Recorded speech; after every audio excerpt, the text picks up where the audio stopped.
Thank you, Senator Kelly. Senator Blackburn, please. Thank you, Mr. Chairman, and to each of you, I thank you for your service, and I thank you for being here today with our questions. Admiral Richard, I do want to come to you first.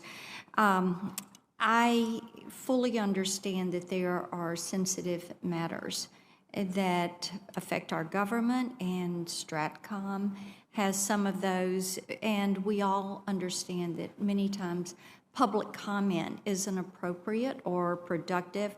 However, we have to keep in mind that silence is also a message, and a very strong one, and you've been an excellent outspoken commander of STRATCOM, and you've been a wonderful advocate in the public venue for why we need to modernize our nuclear forces.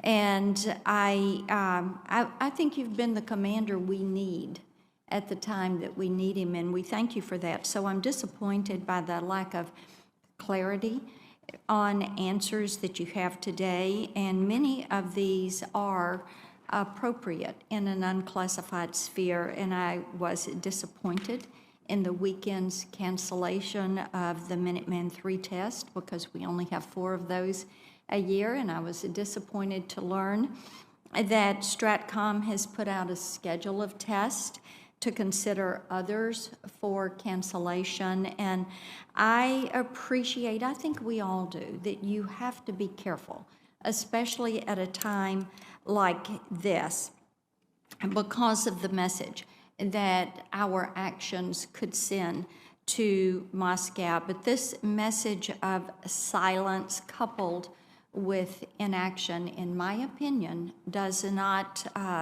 project one of strength. It's not a message of deterrence. And I would probably venture to guess, in your opinion, your professional opinion, it would question the judgment of such actions. We have to be ready to respond to any threat, any place, any time. And I think that we are facing 2 nuclear-capable adversaries at this point. So let's say, speaking hypothetically, entirely hypothetically, what message does cancellation of a pre-scheduled routine test send to our adversaries? Senator, let me offer first that the test has been rescheduled, not canceled, and it will be important for us to go do that test. I want to acknowledge up front that's an Air Force service weapons test. It's done under their authorities. Right. But it's very important to me and to the Air Force. That's a 50-year-old rocket that we're talking about. And as it ages, our ability to understand its performance is very important both for my operational planning as well as the effort the Air Force has to have to sustain it until we can get a replacement system. My fundamental recommendation is that we maintain our normal set of operations. Day to day, we very carefully craft a series of operations, activities, and other evolutions that are designed to show our readiness. It's designed to maintain that readiness, and it's designed to give us confidence in our forces. And so, in general, that's my recommendation under these conditions. Okay, then let me take it this way with you. Then what impact does delay or reduction in funding, how does that affect the modernization and the implementation efforts that you need? Ma'am, any delay or interruption in funding is one of the most corrosive things that we can do in order to enable those programs to stay on schedule such that we don't have a diminishment in the capabilities required to execute our strategy. So not only does it have a practical effect in terms of potential delays in the dates that we can have these systems, it is also a signal of a lack of will on our part fundamentally to defend ourselves. So you would see that as diminishing and not improving our abilities, capabilities? Yes, ma'am. Okay. General Dickinson, I do have some questions for you, but I'm running out of time. I'm going to send these to you for answer because I want to explore a little bit more the commercial opportunities that you have and how we can build off of some of the commercial advancements that are going to affect the space in your command. So thank you, Mr. Chairman. Thank you, Senator Blackburn. Senator Warren, please. Thank you, Mr. Chairman, and thank you, Admiral Richard and General Dickinson, for being here. So, Admiral Richard, last year you testified before this committee that you hoped the nuclear policy review would include looking at the wide array of capabilities we have in our arsenal, including space and cyber. In other words, our ability to deter adversaries is not only about nuclear weapons that we have, it's also about conventional weapons and other areas of strength. And it sounds like the adoption of integrated deterrence that will be part of this review does precisely that.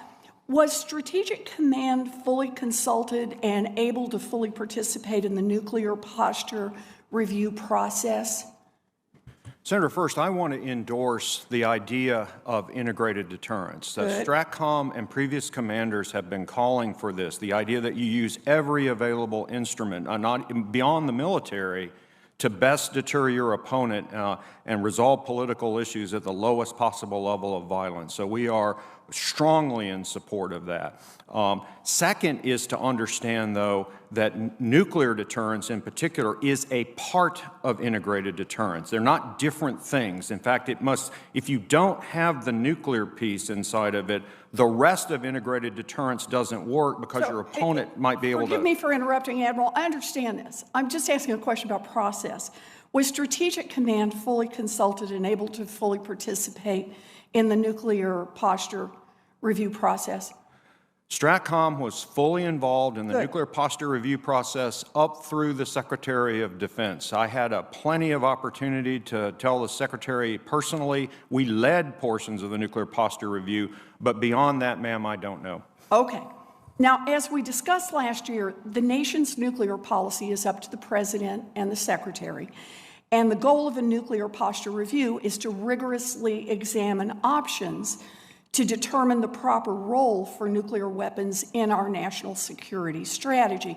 So, Admiral Richard, do you agree that the nuclear posture review benefits, let me put it this way, from hearing a wide variety of views to make sure that we are developing the smartest possible policy? Senator, yes, and my responsibility inside that is to offer the operational implications to each of those wide range of views. Okay, and do you think our nuclear policy should be informed by objective technical analysis? Ma'am, we provide a lot of that objective technical analysis. So you think it should be? It should be informed by technical analysis and a broad variety of views. We're in agreement on that. Yes, ma'am. Good. You know, I'm looking forward to reviewing the nuclear posture review when it's released. But the reason I'm focused on this is because I have concerns about the process that produced it. Over the past year, the Pentagon has repeatedly pushed out and obstructed efforts to have more rigorous debates and analysis to support this review. And I just want to give one example of this. The ground-based strategic deterrent is a $264 billion program. I requested that DoD contract with a respected group of outside experts to determine the technical feasibility of extending the Minuteman III program instead of just buying expensive new weapons. I was then told that the DoD didn't have the contract authority to do so, and that's just simply not true. It appears DoD simply didn't want to do a study that might show that a massively expensive nuclear spending program wasn't actually necessary. Now, my view on this is no secret. We must reduce the role of nuclear weapons in our defense strategy. It's dangerous and it results in a staggering amount of spending, more than $630 billion over the next decade.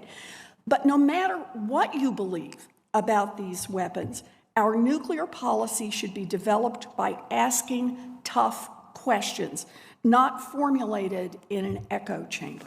So thank you very much, Mr. Chairman. Senator, can I suggest that I look forward to the nuclear posture review being published so you can see exactly how and what it concluded.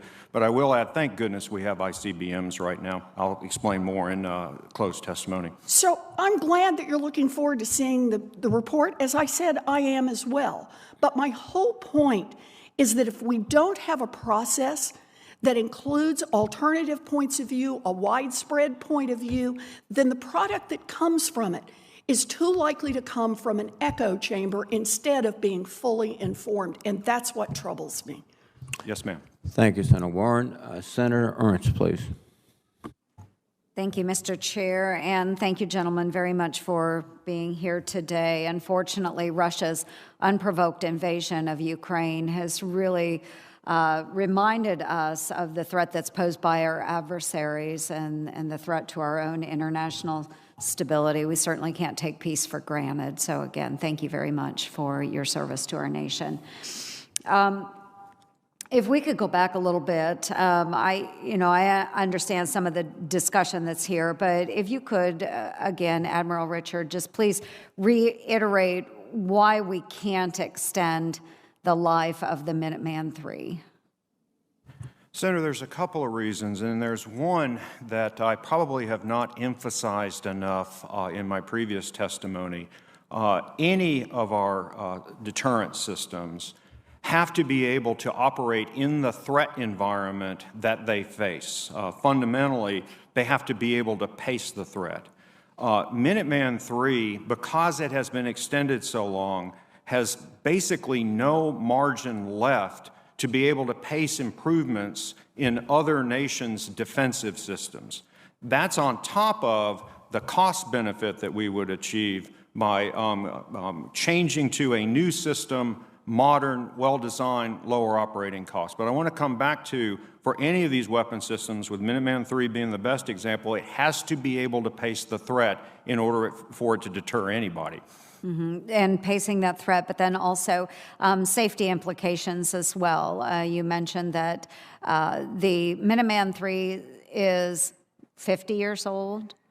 But certainly there are ways that we can modernize and not only impact safety implications going forward, but also workforce implications. Maybe could you speak a little bit to that as we're going through modernization efforts and how we would be able to as well keep pace with the technology necessary to upgrade and modernize? Senator, a common issue here is it's not just about modernizing a rocket, it's the entire weapon system. So a key attribute that GBSD will bring is a much improved nuclear command and control system for that particular piece. So that alone is another significant reason that we have to go do that.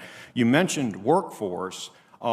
The GBSD, and I'll defer to the Air Force for the specifics, GBSD requires a lot less number of people to operate it because it has modern methods of maintenance and sustainment. Remember, Minuteman III wasn't designed to be modernized at all. The Air Force did heroics to reverse engineer the ability to do that on a weapon system only designed to be in service for 10 years. So there's a number of these benefits the nation will achieve if we modernize the intercontinental ballistic missiles. I appreciate that. And you've also spoken to the fact that not having a stable appropriation, stable budget, how that has impacted negatively the modernization effort. So I just wanted to reemphasize that we really need to do our work as Congress and make sure that we get back into regular order. So, Admiral, what is your assessment of the capability and ability of our domestic supply and production chains to produce our nuclear cores? Senator, one, it would be best for me to defer the specifics of an answer to that to the people that actually buy this stuff. That's the services and the agencies. But bottom line is that's a very big concern that we have let across the board our industrial base atrophy and we will need to take steps to restore capability and capacity in any number of areas, weapons complex, nuclear command and control, delivery systems, such that we have a robust, resilient defense industrial base that's able to produce the capabilities that commanders like I will have to use to defend us. Mm-hmm. And just in the remaining time, I really appreciate that. There's the need to really modernize out there. I know there's a number of different opinions on this committee as we come to nuclear strategic deterrence, but the fact that we should have regular order in the way we do appropriations so that we can continue to modernize if that is the directive that comes from this committee and from the administration, but then also the workforce that goes with that as well. I think there are a lot of issues that comes to this discussion today. We're just very grateful to have you there and working on these issues with us. So with that, I'll yield back. Thank you. Thank you very much, Senator Ernst. Senator Shaheen, please. Thank you, Mr. Chairman, and Admiral Richard, General Dickinson, thank you both for your testimony this morning. General Dickinson, I want to follow up on the conversation that has come up in several questions around the proliferation of debris in space. It's my understanding that the current collision screening notification criteria were developed over a decade ago. Is there an effort underway now to update that criteria, and who's in charge of that, and when do you expect that to happen? Thank you for the question. If I right up front, just talk about the size of the debris and how much that is growing. Just to give you a statistic or a feel for that, back in 2019 when the command stood up, we tracked on a daily basis about 25,000 objects in space. Today, in 2022, it's almost 44,000. So we have seen, obviously, a tremendous growth in things that we have to track each and every day around the globe. And really, you know, we've seen with the Newt-All test, for example, back in November, how that can expand quite quickly. So the process that we use today to do that is done out at Vandenberg Space Force Base by the 18th SPIX, or Space Control Identification Unit out there. And the algorithms and the C2 that they use has been upgraded. And so we look at that each and every day in terms of how we are able to identify and work with NASA to make sure that we're able to identify potential issues with the International Space Station and its safety. But you're looking only at the International Space Station? No, we're looking at all the debris up there in terms of being able to provide that information out. That's just one area that I highlight because it has such visibility on it. And am I correct that there is a specific collision screening and notification criteria that you're looking at? Yes, ma'am. So there is, and we work very closely with not only NASA, but we also work very closely with our commercial partners as well. We have agreements with about over 100 companies right now. What we call a Space Situational Awareness Agreement. And that agreement allows us to share that information with them. So, for example, if you're a commercial company that has satellites on orbit, we will let you know, or we will let them know if there's an issue that we project with the potential debris. Well, I guess what I'm trying to figure out is this criteria that's updated on a regular basis? Do you all do that? Does somebody else do that? How is that then how are other companies and other countries notified about that? So we do that. That's on a website that we have that's called spacetrack.org, where that unit out in Vandenberg Space Force Base updates that routinely with information that we have that we're gathering from our sensors and through our analysis process. Okay. I want to switch to a more mundane topic because I certainly share the urgency with which both of you talked about the challenges we're facing from both China and Russia. And we've had a number of conversations on this committee about whether our decision-making process should be more efficient. Should we address procurement? How do we address what we're seeing happening in China and Russia with respect to their increasing military capability? Although we may want to raise questions about Russia after Ukraine. But I raise this in the context of the proposed relocation of Spacecom headquarters from Colorado to Alabama, because I'm puzzled given the urgency, given the challenges of setting up this new command, of the fact that you're still only at about 50% capacity in terms of the staffing that you need, why we are going to spend several years now trying to move SpaceCom to a new location. It's going to take us, as I understand, 1.5 years before we actually even know whether Redstone is a potentially appropriate location because of environmental concerns. Are we reassessing that decision? And my understanding also is that it will take us until 2026 to actually move SpaceCom to that location if the assessment proves to be that that's an appropriate location. So help me understand why, given all of our urgency and all the decisions that we need to make, we're going to spend the money and the time to relocate Space Command to a totally different place. So, ma'am, there's two, Senator, there's two ongoing efforts. I'm sure you're probably aware the DODIG is finishing or conducting their evaluation along with the GAO. Both of those are moving along, and I'm looking forward to the completion of those two efforts. For me, it is not necessarily about the location, it is about the decision. So in other words, I need a decision as soon as I can possibly get one so that I can build to full operational capability as quickly as possible. We do have competitors that are moving very quickly. Those competitors aren't necessarily waiting for me to reach FOC, or full operational capability, so I need a decision. And based on that decision, I'll do whatever I need to do to make sure that I can achieve my mission. Okay, just, I'm out of time, but I just want to follow up one point on that. If you were going to stay in your current location, do you have any sense of how long it would take to settle in, to do any renovations that you need to do there versus moving to a new location in Alabama, and how long that would take and the cost of that? So we are in the process right now of building the infrastructure that we need to do the mission that I've been given today. We're moving in that direction. I would say we are a couple, 3 years away from full operational capability. Wherever you're located? Wherever I'm located. And is that based on the number of personnel you have to hire? It's based on many things, Senator. One is personnel. The other has to do with expertise within the command, attracting the right expertise within the command, and making sure that I've trained those processes and procedures within the command to be able to do the entire mission set that I've been given. Thank you, Senator Sheen. Thank you. Senator Fisher, please. Thank you, Mr. Chairman. Thank you, Admiral and General, for being here today. One of the reasons we've never adopted a no first use policy or made a sole purpose declaration is the real threat of a strategic non-nuclear attack.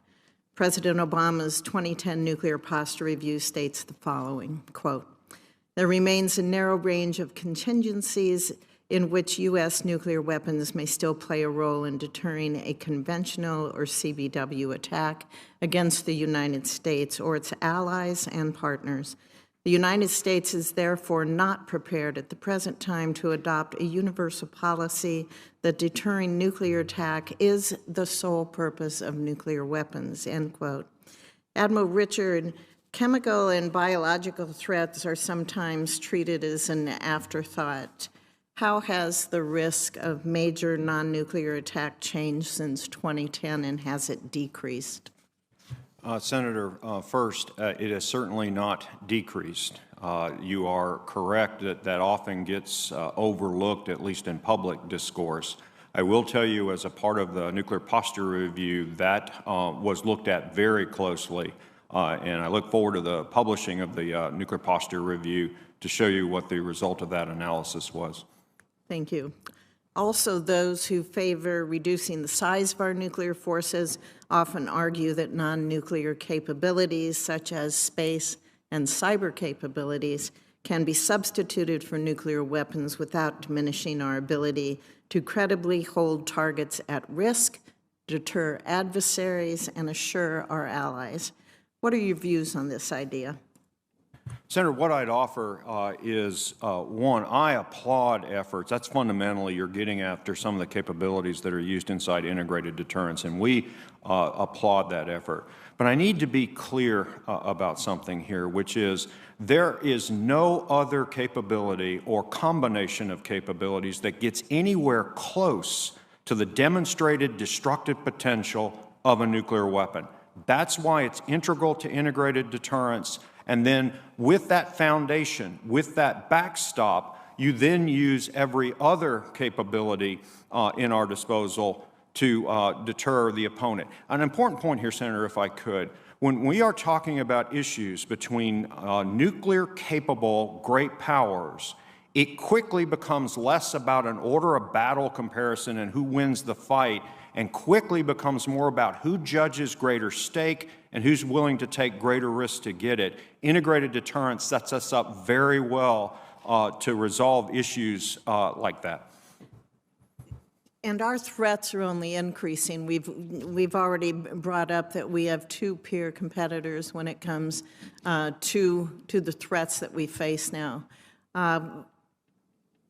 How do you think we can get that message across to the people of this country so that they have a more complete understanding of the threats we face and what we must do to protect this homeland and also to offer assurances to our allies? Senator, I'd offer that our opponents' actions are speaking to us much better than anything I can say in words. I think it's important for us to understand we don't know how far China is going to go. Russia is also expanding, but also we're seeing demonstrations of how you can use these capabilities coercively. We are so trained in thinking that all we do is deter. I don't think that we fully understand or have thought about in a long time what the coercive use of these capabilities looks like, and we're getting real-world demonstrations of that right now. Admiral, you quote China's strategic breakout in your opening statement, and you note that, quote, the PRC likely intends to have at least 1,000 warheads by 2030, greatly exceeding previous DoD estimates. As concerning as that is, it only captures, I think, part of the problem. I know there's not a lot you can say in this environment, but do you believe it's wise to assume that China's nuclear forces will stop expanding when they reach that point? Senator, I'll tell you, I told my staff that whatever the time estimate that the intelligence community gives you on anything from China, divide it by 2 and maybe by 4, and you will get closer to the right answer.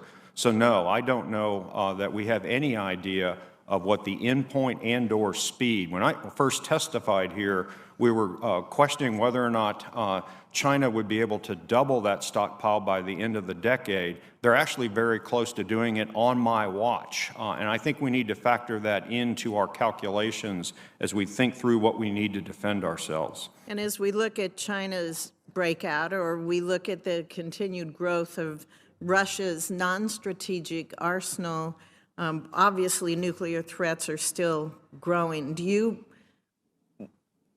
We are not trying to match any adversary system for system, but at the same time an imbalance in forces does undermine our strategic stability. Isn't that right? Yes, ma'am, and said another way, I think it emboldens coercion and aggression. Thank you. Thank you, Mr. Chairman. Thank you, Senator Fisher. Senator Rosen, please. Thank you, Chairman Reed, for holding this important hearing. I'd also like to thank Admiral Richard, General Dickinson, for testifying today and for your service to our country. Thank you. I want to return now to the major role that Nevada plays in the capabilities and safety of our nuclear arsenal, specifically at the Nevada National Security Site, because we need some infrastructure upgrades in order to continue to complete and do our mission. And so Admiral Richard, since 1993, the Nevada National Security Site, or we call it NNSS, is overseeing the Nuclear Stockpile Stewardship Program, principally at the U-1A facility. It's an underground laboratory where scientists conduct those subcritical experiments to verify the reliability and effectiveness of our nuclear stockpile.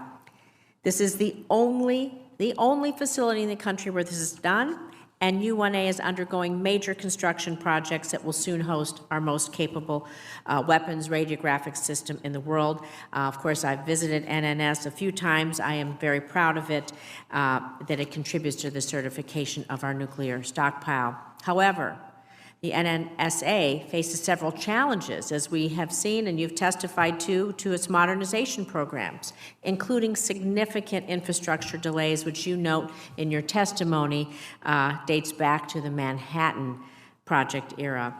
And Nevada National Security Site is no exception. Unfortunately, Chairman Reed, Nevada National Security Site is larger than all NSA sites combined and is the equivalent to the size of the state of Rhode Island, I might add. So we have a vast amount of infrastructure to build and maintain. So Admiral Richard, can you please speak to how upgrades to the stockpile stewardship program like the U1A affect STRATCOM's certification of our nuclear stockpile, and how do these delays impact your ability to fulfill your responsibilities? Senator, first, I would put the stockpile stewardship program on the list of things that make me proud to be an American, that we actually figured out how to do that such that we were relieved ourselves of the need to actually conduct nuclear weapons testing. But what I think is important to understand is that alone will not give us the confidence that we have to have in our weapons. That's what this fundamentally comes back to. Are you confident in your stockpile and your deterrent? Because that underpins credibility, which is needed to deter. There's two other things we have to do in addition to the good work in the stockpile stewardship program. One of them is you have to have a flexible and modern stockpile, which means we need to move past life extensions, which we've been doing for 30 years, and move into refurbishments, which is where NNSA is about to go. And the second one, it goes back to the infrastructure you're talking about. You have to have a modern, responsive, and resilient infrastructure. And we have delayed too long, in my opinion, giving NNSA the resources necessary to do that piece. All three of those are necessary for us to have the confidence we need to conduct my mission. Thank you. Speaking of mission, we have cyber mission and space. And cyber, I could talk all about workforce, the workforce challenges that we have, developing that. Senator Ernst brought that up. But as we see what's happening, particularly in the Ukraine, are you concerned, General Dickinson, that the increasing threats of cyber attack from Russia could jeopardize our U.S. space operations? Do you anticipate, maybe you can't speak of it here, we'll talk later, about space cyber aggression as the war in Ukraine continues to go forward? Well, thank you.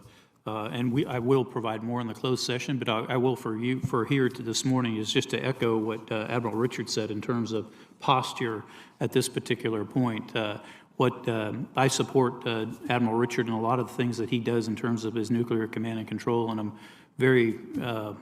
I'm very satisfied in the posture that we have today with respect to space as well as cyber. We have taken a lot of effort to ensure that we are cyber hardened and that we've got the right types of experts looking at our systems, our vital space systems.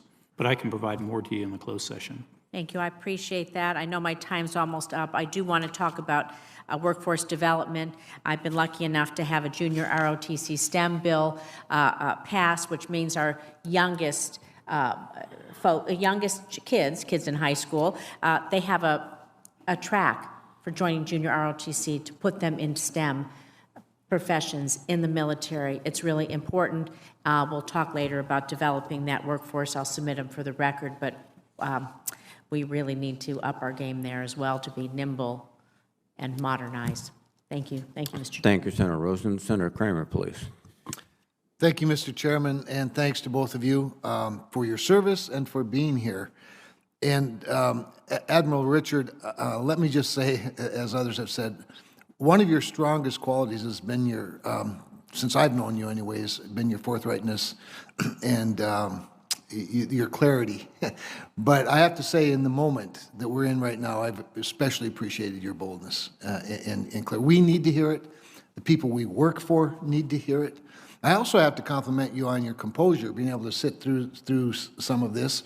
The suggestion that there hasn't been enough variables or enough varying opinions to to commit $630 billion over 10 years to the most important deterrence to aggression in the world is frightening enough, but it's galling in the context that around here, some people think nothing of spending trillions of dollars over the course of 10 months or 10 weeks or even 10 days based on the opinion of one person at HHS. And I'll leave it at that. So congratulations on having composure as well. I do want to get back to an issue that Senator Blackburn raised with regard to the postponement of that ICBM launch. As you can imagine, those of us in North Dakota pay close attention to those things. I appreciated your answer, particularly your commitment that it is only a postponement, that it is now rescheduled. Did you agree with that postponing that, if I might ask?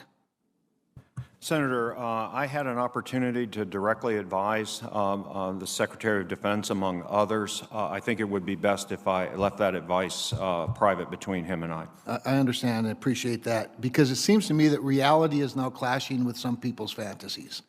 And I appreciate you raising the reality of the moment. You said it well a little bit ago when you said our opponents' actions are speaking as loudly as anything that we could probably say. General, I want to talk a little bit about, I want to bring it home a little bit as well. You, of course, are very familiar. You and I visited the very old Parks radar station, the Cavalier radar station, now a Cavalier Space Force station. It seems like last month, but I think it was probably a year or two ago. As you know, we have this very important early warning system. It's designed to, of course, warn us early in case something's coming over the Arctic. Now it, of course, has been monitoring space as well. You have talked about the need for decision superiority. That was, I think, something you referenced or talked quite a bit about over the last couple of years. I'm just wondering if the Parks Array at Cavalier Space Station that relies on this very old technology, if there's modernization opportunities for our decision superiority as well that we should be talking about. Senator, thank you, and I did enjoy my trip up there. I think it was over a year ago, maybe 2 years ago now. But certainly that particular sensor and all of those early warning radars are very critical to our overall architecture to be able to provide that missile warning, missile defense, and space domain awareness. So critical to provide that very decision space to our national level leaders. So in terms of what that capability is today, we continue to look at that through a life cycle management. And really, I work very closely with the Space Force because they're ultimately in charge of those upgrades and the modernization of those assets. What I do is I identify whether or not we have a gap or a requirement that would need that. So we're working very closely with them, and we're looking at the entire architecture, not just necessarily one asset, because as we look to the future, it will not only be a terrestrial-based type of capability that is up there right now, but we'll look at a space capability too that augments that, so we have a layered warning capability globally. I think, Admiral, you had mentioned earlier, maybe both of you have talked about throughout this hearing the delay or interruption in funding of modernization, what that means, that the kind of signal that sends, the practical, functional consequences of that. Let me ask this: if we were in this place able to get our act together, if we were able to have enough consensus and realization that modernization is not just important but critical, and if we were to have the political will, would it even be possible to not only not delay but even accelerate any part of modernization if we were able to make that case? Hey, Senator, I would defer to the services to give you the specifics of that. But I think you're hitting at, we need to ask questions differently. We used to ask, what's it going to take? And we have gotten into the habit of saying, how are we going to mitigate our assumed delay or failure? We used to ask the question the other way around. That's how we got to the moon by 1969. Yes. We need to get back to understanding the operational risk is on par with programmatic and technical risk, reverse the way we ask questions, and get back to producing capabilities the way we used to. Appreciate it. Thank you both. Thank you, Mr. Chairman. Thank you, Senator Kramer. Let me recognize Senator Tuberville for the purpose of the unanimous consent request. Oh, thank you very much. Just real quickly, I'd like to correct for the record the remarks of my colleague from New Hampshire, and I appreciate General Dickinson being a bipartisan approach here on the movement of Space Command from Vandenberg to Redstone Arsenal in Alabama. The recently released draft environmental study found, quote, significant impact on social economic conditions and environmental justice, end quote, at Vandenberg. By contrast, this study found no significant environmental concerns at Redstone. So, Mr. Chairman, I'd just like to submit this study to you for the record and correct that as we go along. Without objection. Thank you. Thank you, Senator Tuberville. Senator Peters, please. Thank you, Mr. Chairman, and gentlemen, thank you for being here today. Your testimony, thank you for your service. General Dickinson, your posture statement provided a very detailed account of the significant progress that Spacecom has made with some partners and allies all over the world. The illegal and unjust Russian invasion of Ukraine has certainly renewed NATO's sense of purpose. I think we'd all agree on that. It's very encouraging to see, and has driven some of our key allies to make some sorely needed changes, I think, in their security posture. My question for you, sir, is with this increased appetite for defense cooperation around the free world, what should we be doing in the coming years to expand on this even more in the space domain? Thank you. That is one of the highlights in the command, I think, over the last two and a half years, is our ability to work with our allies and partners. It has really, quite frankly, exploded in terms of our partners coming to the table and wanting to be part of the efforts that we're working around the world. An example is our Combined Space Operations group that we have called CSPO. Just signed a vision statement that came out a couple of weeks ago, but that's an example of the growing, if you will, the expansion of our partnership. Just as an example, there's 3 different countries right now that have actually stood up their own their own version of U.S. Space Command. So the enterprise itself is growing, and the willingness to work is just like we've seen in other domains, for example, so air, land, and sea. But they're really coming, and we're working closely together, and it's probably, when you look at our integrated deterrence strategy, as one of the pillars of that is being able to leverage our allies and partners in not only situations we're seeing today, but ones that we do each and every day. Great. General Dickinson, as you know, on March 3rd, Russia stated that they'll halt the delivery of the RD-180 engines that are used by some U.S. defense industries as part of the Atlas V launch system. And while it certainly appears that this development will not significantly hinder any launching operations, I think it certainly underscores the importance of supply chain integrity. Semiconductors, for example, are a known liability all across many domains. So my question for you, sir, is are there additional space-specific material or technology supplied by either Russia or China that could result in degraded military readiness if withheld? Not that I'm aware of. Great. Admiral Richard, you indicated in your posture statement that while Stratcom Academic Alliance is an excellent asset with over 70 academic and industrial partners, quote, it's only a fraction of what is needed to reinvigorate research and analysis for deterrence concepts, end of quote. A question for you, sir, is what additional ways can we leverage the power of American and allied defense industry and academia to maintain our strategic edge? Senator, first, beyond the academic alliance, what we did at Stratcom was put together an analytic agenda. What are the key questions that we need research done on? Three-party deterrence dynamics would be an excellent example of that, so that we can harness the power of the Department of Defense and the nation more broadly. Think your UARCs, your FFRDCs, other places where we can do that. But even that, this is bigger than one combatant command. I think this is a broader Department of Defense or national issue. I am reminded this nation invented the entire RAND Corporation to do not much more than think through deterrence back in the Cold War. We face an even bigger problem. I think it's going to need an equivalent national level response. Right. Well, I agree. Admiral Richard, you outlined how establishment of the Joint EMS Operations Center will facilitate joint electromagnetic spectrum operations throughout the Department of Defense and combatant commands.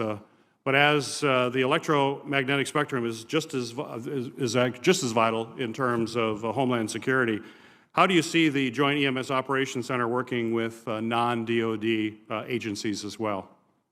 Senator, first, I applaud where my department is going in understanding the importance of electromagnetic spectrum and the fact that we can't take it for granted anymore. It is a contested, congested space. Our responsibility, and there is a EMS superiority strategy that our Secretary just signed out. We're responsible for a piece of it. You're hitting on that. We're the operational proponent. And so first we work to make sure that the standards and certification inside the department in our forces are sufficient. We're moving out on that. We provide support. We're doing that right now in electromagnetic spectrum operations. But fundamentally what I do is come back in and provide the operational consequence of programmatic decisions. Those changes those decisions to our benefit. Right. Thank you. Thank you, Mr. Chairman. Thank you, Senator Peters. Senator Scott, please. Thank you, Chairman. First off, I want to thank both of you for your clarity and for your commitment to the freedoms of this country. So, Admiral Richard, as we all know, we're in a position where we've got to deter two nuclear armed great power adversaries, Russia and China.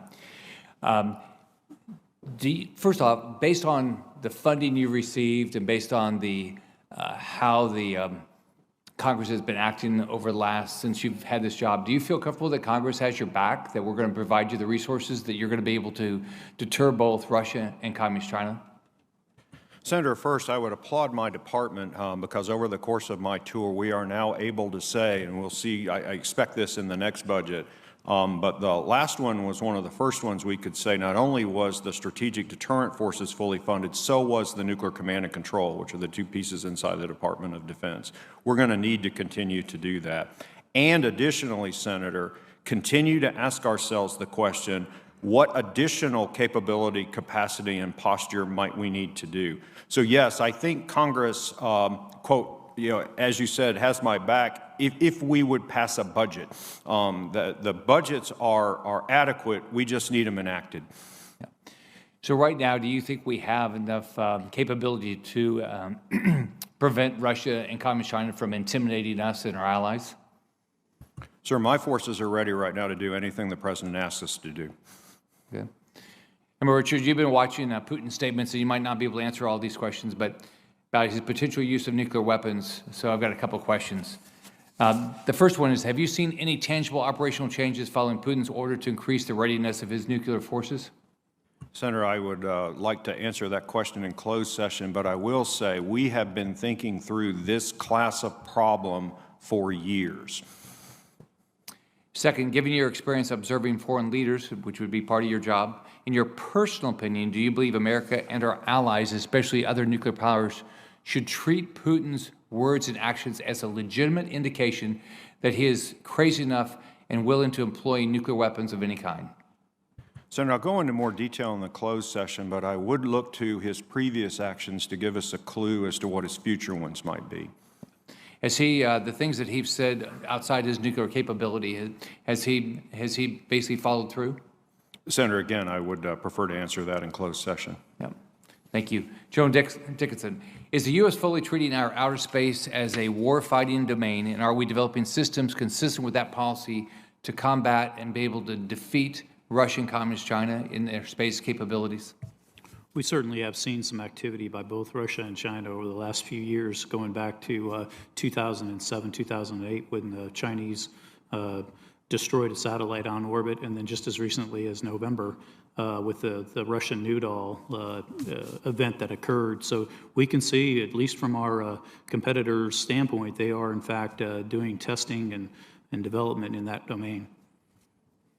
It seems like there's people who are trying to talk about we ought to cooperate with these adversaries, but don't we need to know that they need to know that we're going to deter and defeat them in space, and we have to be willing to do everything we can to be able to beat them?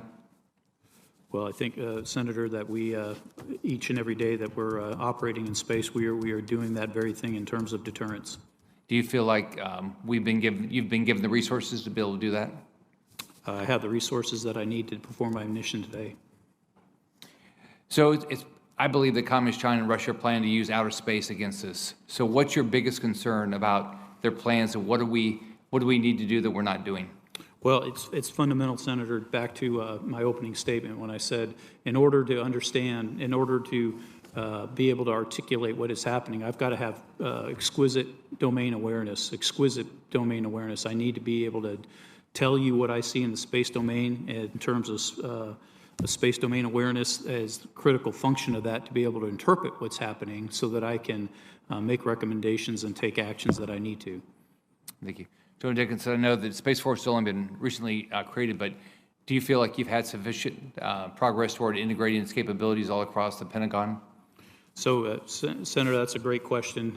Our relationship with the Space Force is as you would expect it to be. We've got a very close relationship with General Raymond and his team in terms of being the service that provides most of my capability to the combatant command. We are also working with the other services because they, in fact, have capabilities that I can use in the space domain as well. So it is really not just a relationship and integration with Space Force. It is across the department to each one of the services.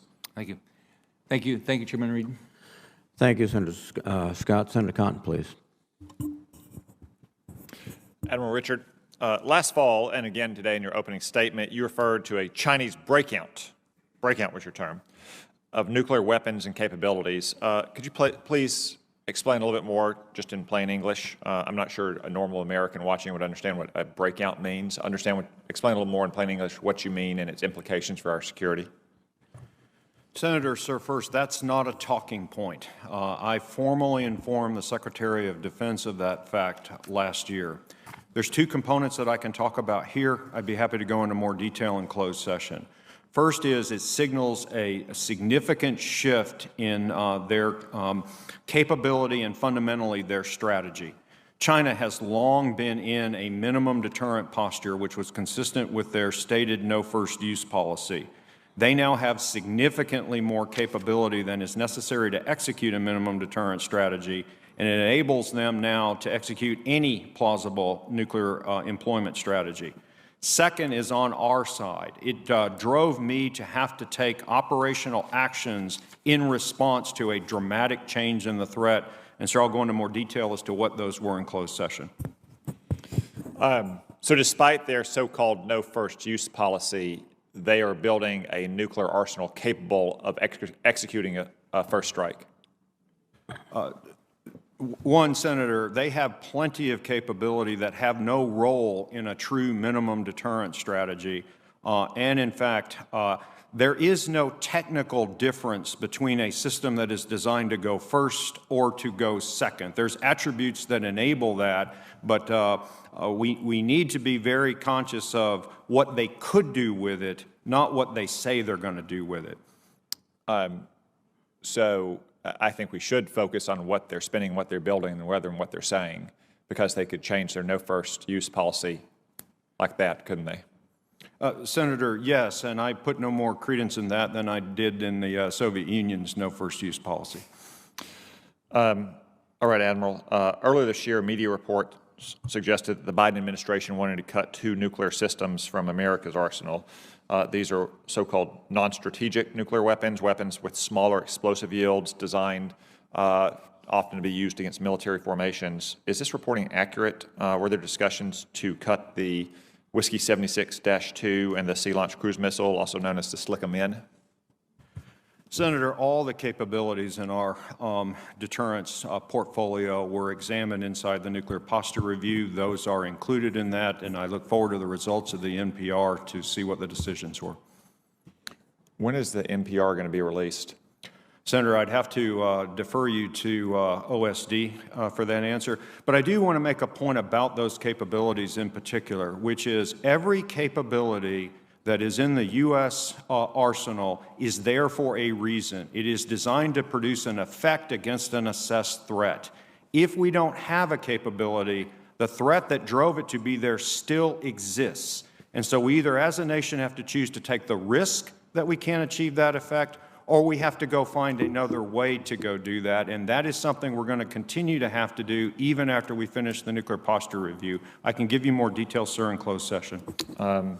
Thank you. I agree with that, and I agree that we are, to a degree, self-deterring while we're letting Russia run wild on non-strategic nuclear weapons, yet we are considering cutting our own.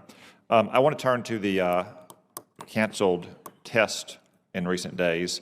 Admiral, it's correct that we have routinely conducted unarmed tests for our Minuteman III missiles, and that we give Russia advance notice to those tests, correct? Senator, that is correct, for a long time. And they're routine, they're scheduled well in advance, correct? Yes, they are, sir. We canceled one of those in the last week, correct? Senator, we rescheduled it. So it will Okay, be so let me ask you this. These tests are a critical part of keeping our nuclear deterrent healthy and viable, right? Senator, that's a 50-year-old weapon we're talking about. I need those tests, actually, and I want to acknowledge their Air Force tests, for us to maintain confidence in the reliability. And so you can say we reschedule it, but there is a detailed and long-standing testing schedule. So what we really did was cancel it. Did we cancel that test because we didn't want to, quote-unquote, escalate with Russia? Senator, we are trying very hard not to send any escalatory signals at this point. My recommendation in general has been to maintain our routine, normal, scheduled operations. I think that we are all very familiar, and that is the best posture for us to be in. We very carefully think through those to maintain our readiness and to maintain our training and demonstrate that. So my recommendation overall is that we maintain that cadence. I'm glad you recommended that. Do you know who above your rank decided not to accept that recommendation for this test? Senator, I would like Secretary, or to was it the White House? maintain private my specific recommendations in this case. Okay. I'll just say that there's nothing escalatory about long-standing, long-scheduled, routine tests that Russia knows about in advance. And it's just another example of how we have mistaken actions that would have de-escalated this situation rather than escalated it. This is not within your combatant command, but if we'd been sending all the missiles to Ukraine over the last 5 months that we've been sending on an emergency basis for the last 2 weeks, I know that some people in the White House feel that that might cause Vladimir Putin to invade Ukraine, but how foolish does that look now? And I think it also is a bad signal not to continue our routine nuclear testing. Thank you, Senator Cotton. Senator Hawley, please. Thank you, Mr. Chairman. Thank you, gentlemen, both for being here. Thank you for your service, as always. Admiral, if I could start with you. Just a basic question here. You were just testifying to Senator Cotton. China's a nuclear power, right? Near peer. Russia is a nuclear power. Yes, sir. You were just amplifying to Senator Cotton your testimony about China being in the midst of a strategic breakout. We see Vladimir Putin making now explicit nuclear threats. Is this a good time to weaken our own nuclear deterrent? Senator, recapitalization of what we have today is the absolute minimum that we need to do. And we're going to need to further ask ourselves if anything else in posture, capability, and capacity is warranted based on change in threat and what we're learning out of crisis deterrence dynamics right now. Absolute minimum, you testified. I think that's very important. Am I right in thinking that our nuclear forces remain the bedrock of our strategic deterrent? Not only our strategic deterrent, Senator, but it is integral and foundational to integrated deterrence. Including our ability to project power and to manage escalation beneath the nuclear threshold. That's what you're talking about, I think. Senator, no other plan or no other capability in the Department of Defense is going to work if I can't maintain strategic and nuclear deterrence. Very good. Let me ask you about something you wrote in your testimony. You said prioritizing the crucial NNSA infrastructure modernization programs is the best and only option to pace projected threats and sustain strategic deterrence. We've got in my state, in the state of Missouri, we've got the Kansas City National Security Campus, which supports the nuclear deterrent. We're very proud of that. Can you explain why it is important for us to fully fund NNSA infrastructure modernization? Senator, we have reached the point where we can no longer deter with the leftovers of the Cold War. We have life extended them to the maximum extent possible. We must now start to recapitalize, remanufacture those. That requires a very robust infrastructure. We have gone far, we're 10 years behind the point where we needed to start recapitalizing the infrastructure, and that's NNSA and actually the rest of the complex. And the consequence is we simply won't have the capabilities that we're going to have to deter the threat environment we're in. Very good. Thank you for that. You told me, switching back to China, Admiral, you said during an appearance before this committee in 2019 to me that China had the capabilities required to threaten or to actually use nuclear strikes to compel the United States to surrender in a potential war over Taiwan. We know that since then, China has continued, you were just testifying to this, China's continued to develop its nuclear forces in theater, and Chinese strategists are showing interest in changing their doctrine and also in the need for lower yield nuclear weapons in order to increase the deterrence value of China's force. Is it fair to say that China's ability to engage in limited nuclear employment at the theater level is growing? Senator, not only yes, if you'll ask me that in closed session, I will give you a very vivid example of what that could do to us. Very good. Why are limited, if you could just explain for us, why are limited nuclear options, like, for instance, the supplemental capabilities endorsed by the 2018 Nuclear Posture Review, why are those so important for deterring China, or, for that matter, any other adversary that wants to use non-strategic nuclear weapons to coerce us? Limited nuclear use is deterred differently than the way you deter the classic large attack. And it's designed to make sure that the opponent does not think that there is some threshold below which they could use the nuclear effect, leaving us with a disproportionate response that ultimately winds up self-deterring us. Very good. General, let me switch to you just in the time I have remaining here. Thomas Schugert's an analyst and others have shown that the PLA is preparing to engage in a large-scale preemptive strike operation at the outside, or would be prepared to engage at the outset of any conflict over Taiwan that we may find ourselves in an attempt to cripple our ability to project power in the Western Pacific. It seems to me we've got to assume Beijing may be incentivized to strike preemptively in space as well, which brings me to my question. What are the most important things that Congress can do this year to support Spacecom's efforts to bolster the resilience of our architecture in space over the next 5 years? Well, thank you, Senator. So it boils down, and Admiral Richard touched on it, it is that predictable funding. So when I look at the size of the enterprise and the requirements and the capabilities that we need, it all boils down to having a consistent stream of funding that will allow the Space Force and the other services to provide the capabilities that I will need. Very good. My time's expired. Gentlemen, thank you both again for your testimony. Thank you for your service to this country. Thank you, Mr. Chairman. Thank you, Admiral. Thank you, General. The open portion of this hearing will adjourn, and we will reconvene in SVC 217 in approximately 15 minutes. So that would be 11:50 by my watch, roughly. This portion is adjourned.